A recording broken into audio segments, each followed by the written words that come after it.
UDF അധികാരത്തിൽ വന്നാൽ KSRTCയിൽ സ്ത്രീകൾക്ക് സൗജന്യ യാത്ര പ്രഖ്യാപിച്ചിരിക്കുന്ന ഈ സാഹചര്യത്തിൽ ആ പ്രഖ്യാപനത്തിന് ലൈക്ക് അടിക്കുകയാണ് സ്ത്രീകൾ. വളരെ നേരത്തെ തന്നെ നടപ്പാക്കേണ്ടിയിരുന്ന പദ്ധതിയാണിതെന്ന് നാട്ടുകാർ പറയുന്നു. ചില പ്രതികരണങ്ങൾ നോക്കാം. വാഗ്ദാനങ്ങൾ ഇങ്ങനെ രാഹുൽ ഗാന്ധി ഇന്ദിരാ ഗ്യാരണ്ടി എന്ന പേരിൽ 6 പദ്ധതികൾ പറഞ്ഞത്. അതിലൊന്നാണ്, ഏറ്റവും പ്രധാനപ്പെട്ടതാണ് കേരളത്തിൽ KSRTC ബസ്സുകളിൽ സ്ത്രീകൾക്ക് സൗജന്യ യാത്ര ഒരുക്കുമെന്നത്. നല്ലത് തന്നെയാണ്, സ്ത്രീകൾക്ക് ഒരു ഉപകാരമായില്ല ഇതായിട്ട് പോകുമ്പോൾ.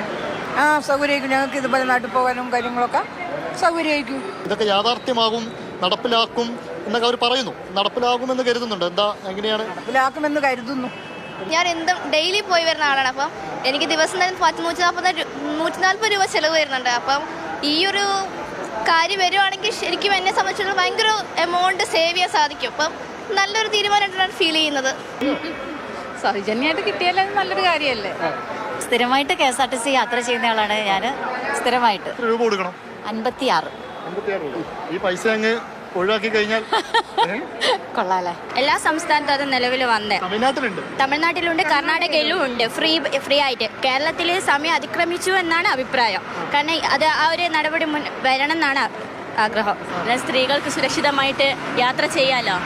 പിന്നെ ഇത്രേ പറയാം. KSRTC ബസ് യാത്ര സ്ത്രീകൾക്ക് നല്ല സുരക്ഷിതമായിട്ടുള്ള ഒരു യാത്ര. ഏത് സമയത്തും നമുക്ക് യാത്ര ചെയ്യാൻ പറ്റുന്ന ഒരു യാത്രാ സൗകര്യം KSRTC.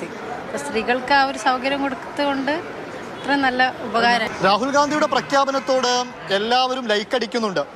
അത് വന്നു കഴിഞ്ഞാൽ വളരെ ഉപകാരമെന്നാണ് ഒരു ആശങ്കയുമില്ലാതെ എല്ലാവരും പറയുന്നത്. പക്ഷേ UDF വരുമോ, പ്രഖ്യാപനം നടപ്പിലാകുമോ എന്നൊരു കാര്യവും പലരും ചോദിക്കുന്നുണ്ട്. ക്യാമറമാൻ വ്യാസ്പിറാമിനൊപ്പം ഇംതിയാസ് കരീം, മാതൃഭൂമി ന്യൂസ്, കോഴിക്കോട്.